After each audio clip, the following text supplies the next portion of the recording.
Dear students, in the previous class we discussed about the nomenclature of the that is alkyl halides and aryl halides we are discussed in the previous class. In this class we are going to be discussing about the nature of the CX bond in the alkyl halides. When it comes to that nature of CX bond, that is the nature of CX bond. That is nature of CX bond in alkyl halides. When comparing to the carbon and the halogen, halogen is more electronegative than the carbon. Therefore, the shear pair of electrons between the carbon and the halogen, that is the shear pair of electrons between the carbon and the halogen, is going to be shift towards the halogen. Therefore, the halogen is going to be gets the partial negative charge and the carbon is going to be get the partial positive charge. In this, the atomic size of this halogens is going to be increases. The bond length between the halogen and the carbon is going to be the increases. The bond length also be increases. Atomic size is increases. The bond length also be increases. We know that is atomic size. That is when we take that bond between that is the bond type. We are going to be taken the bond type. That is methyl fluoride. That is methyl carbon and the fluorine, and the methyl chloride, then methyl bromide, then methyl iodide.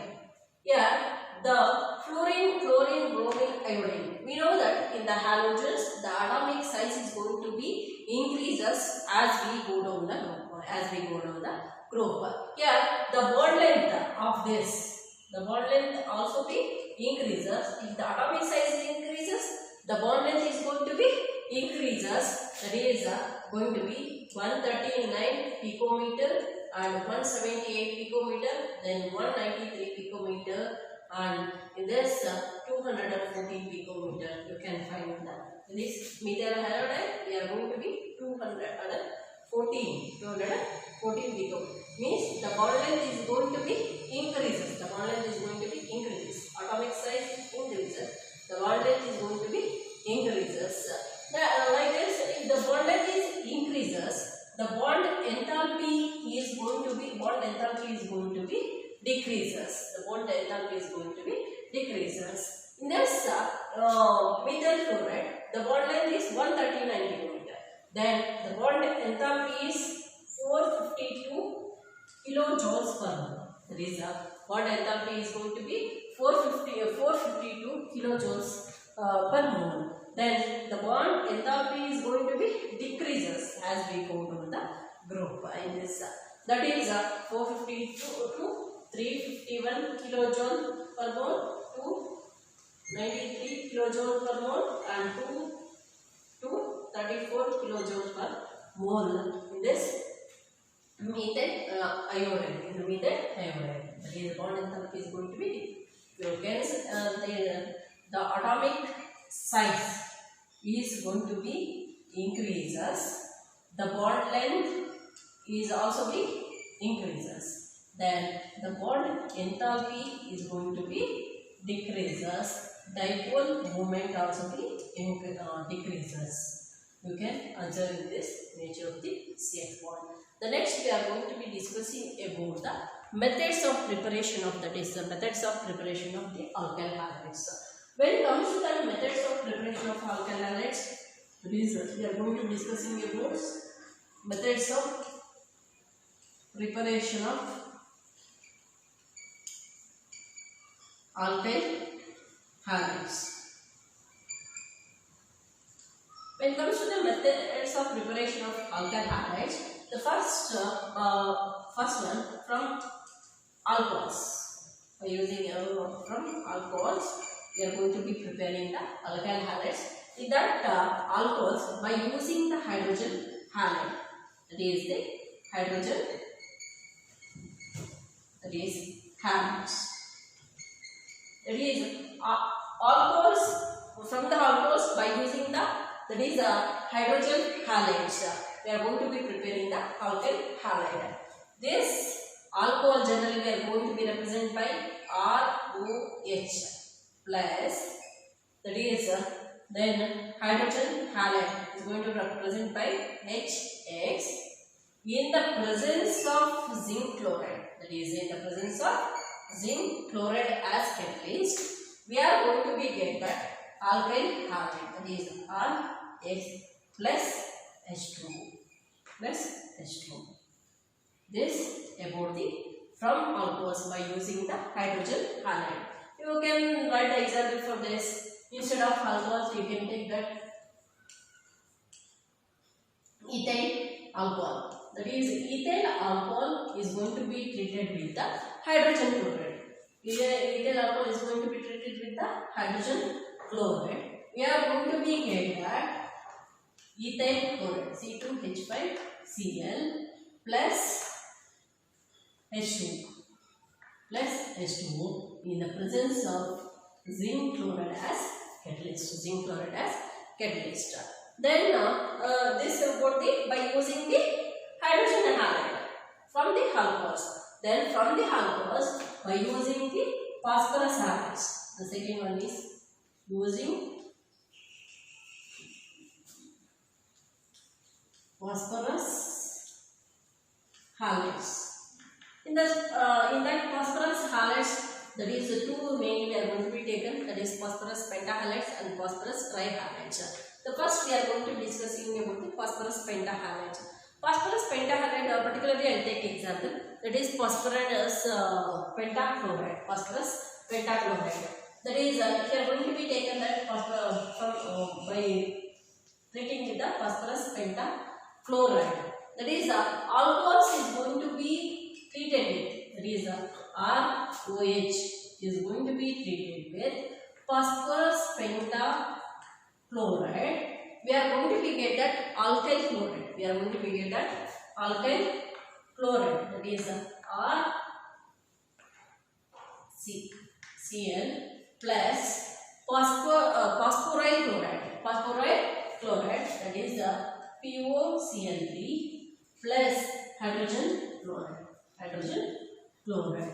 This is about the from the when the phosphorus halide is going to be phosphorus halide is going to be treated with the alcohol.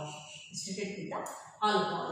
Then if you are going to be taken an example for this, that is the ethyl alcohol is going to be treated with the phosphorus pentachloride. Phosphorus pentachloride, we are going to be get that ethyl chloride C2H5Cl plus phosphorus chloride, that is the POCl3 plus HCl.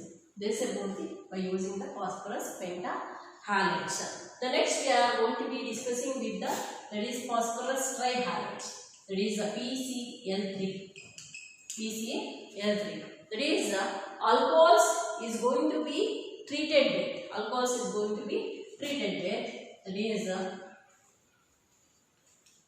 PCl, phosphorus trichloride. Phosphorus trichloride.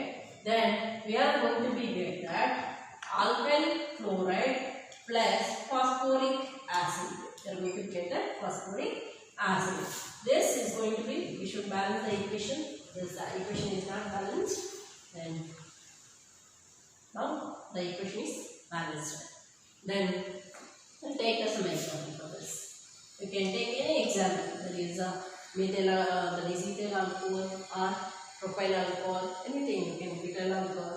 That particularly I am going to take that is ethyl alcohol, that is 3C2H5OH plus PCl3 used as 3C2H5Cl, that is ethyl chloride and phosphoric acid. Phosphoric acid.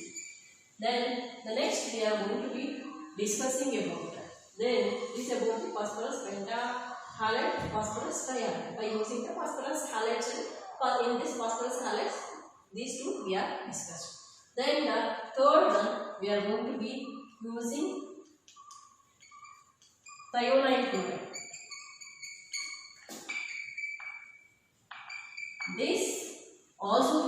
as a dorsal process. This we call it as a dorsal process. This also be called as a dorsal process of preparation of alkyl halide. In this, the alcohols is treated with the thionyl chloride. The alcohol is going to be treated with the thionyl chloride. ROH is going to be treated with the thionyl chloride. Thionyl chloride, we are going to be get that alkyl halide, that is alkyl chloride, we are going to be get that plus then SO2 sulfur dioxide plus hydrogen chloride. In this, these byproducts obtained in this process, that is the sulfur dioxide and the hydrogen chloride, is going to be evaporating. Then by leaving the pure alkyl chloride, therefore this method is going to be preferred. For the preparation of alkyl chlorides. Then we'll take some example for this. That is ethyl alcohol is going to be treated with the thionyl chloride. We are going to be get that methyl C2H5Cl plus SO2 plus HCl. Then that's about the by using the alcohols. These are the methods we are going to be used for the preparation of the alkyl halides by using the alcohols. I said that the methods of preparation of alkyl halides. First, from the alcohols, that is the hydrogen halide. That is in the hydrogen halides, by using the hydrogen halides, that is the alcohols is going to be treated with the, that is hydrogen halide in the presence of zinc chloride as a catalyst. We are going to be get that alkyl halide and the H2O. Then by using the phosphorus halides. Phosphorus halides means two mainly we are going to be taken. This phosphorus pentachloride and phosphorus trichloride. Means phosphorus pentahalide, phosphorus trihalide. In that particularly I took the example the phosphorus pentachloride and phosphorus trichloride. When it is treated with the phosphorus pentachloride, we are going to be get that phosphoryl chloride, we are going to be get as a byproduct. Then when it is treated with the phosphorus trichloride, then phosphoric acid we are going to be get that as a byproduct. You can observe this we call as a phosphoryl chloride. Then this we call as a phosphoric acid. Then now by using the thionyl chloride, this process also will be called as a dorsal process. In this, that is alcohol is going to be treated with the thionyl chloride. We are going to be get that alkyl chloride.